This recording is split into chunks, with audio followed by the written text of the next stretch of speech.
नमस्कार, आप देख रहे हैं न्यूज 18 बिहार झारखंड का डिजिटल प्लेटफॉर्म। मैं हूं शुभे मिश्रा आपके साथ। कोरोना महामारी के उस दौर को आज कोई भी नहीं याद करना चाहता है, क्योंकि उस महामारी में कई लोगों की जान चली गई। आर्थिक तौर पर भी पूरे देश समेत जगह जगह पर इसका नुकसान देखा गया है। लेकिन इन सब के बीच अगर मैं ये कहूं कि एक बार फिर से एक नई महामारी ने दस्तक दे दी है, तो आप क्या कहेंगे? जी हां, कोविड-19 जैसे ही एक महामारी जो चीन से पूरे भारतवर्ष में फैली थी, उसी देश चीन में एक बार फिर से नई महामारी ने दस्तक दे दिया है, जिसको लेकर अलर्ट भी जारी कर दिया गया है। क्या है ये पूरी खबर? कौन सी नई महामारी ने दस्तक दिया है जिसकी वजह से चीन में ये संक्रमण तेजी से फैलता हुआ नजर आ रहा है?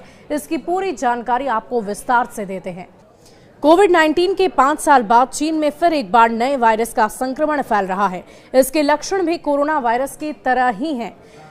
इस नए वायरस का नाम ह्यूमन मेटान्यूमोवायरस है, यानी कि HMPV, जो कि एक RNA वायरस है। वायरस से संक्रमित होने पर मरीजों में सर्दी और कोविड-19 जैसे लक्षण दिखाई देते हैं। इसका सबसे ज्यादा असर छोटे बच्चों पर देखा जा रहा है। इनमें 2 साल से कम उम्र के बच्चे सबसे ज्यादा प्रभावित हैं।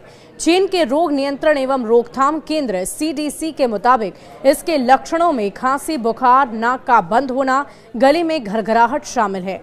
HMVP के अलावा इन्फ्लुएंजा A, माइकोप्लाज्मा निमोनिया और कोविड-19 के केस भी लगातार तेजी से बढ़ते जा रहे हैं। इसके मरीजों की संख्या में लगातार बढ़ोतरी देखी जा रही है। सोशल मीडिया पर किए गए पोस्ट में मरीजों की फोटो को पोस्ट करते हुए यह दावा किया जा रहा है कि चीन ने वायरस के फैलने के बाद कई जगहों पर इमरजेंसी घोषित कर दी है। दावे के अनुसार अस्पताल और शमशान घाटों में भीड़ बढ़ रही है। चीन की तरफ से ऐसी कोई जानकारी पुख्ता तौर पर नहीं दी गई। द स्टार की रिपोर्ट के अनुसार CDC ने पहले से अस्थमा और क्रोनिक ऑब्स्ट्रक्टिव पल्मोनरी जैसी बीमारियों से जूझ रहे मरीजों के संक्रमण का खतरा ज्यादा होने की बात की है। खांसने छींकने से वायरस के फैलने का खतरा और भी ज्यादा अधिक हो जाता है। इससे ब्रोंकाइटिस, निमोनिया हो सकता है। रॉयटर्स के अनुसार चीन इससे निपटने के लिए एक निगरानी सिस्टम की टेस्टिंग कर रहा है। पहली बार 2001 में हुई थी। एक डच शोधकर्ता ने सांस की बीमारी से जूझ रहे बच्चों के सैंपल से इस वायरस का पता लगाया था। वायरस पिछले 6 दशकों से मौजूद है। ये वायरस सभी तरह के मौसम में, वातावरण में मौजूद होता है, लेकिन इसके सबसे ज्यादा फैलने का खतरा सर्दियों में होता है। दुनिया भर में कोविड के 70 करोड़ से ज्यादा मामला दर्ज किए गए थे और इसके अलावा 70 लाख से ज्यादा मौतें भी दर्ज की गई थी। इसके बाद ये वायरस दुनिया में तेजी से फैला। 30 जनवरी 2020 को विश्व स्वास्थ्य संगठन ने इसे ग्लोबल पैंडेमिक यानी कि वैश्विक आपदा घोषित कर दिया गया था।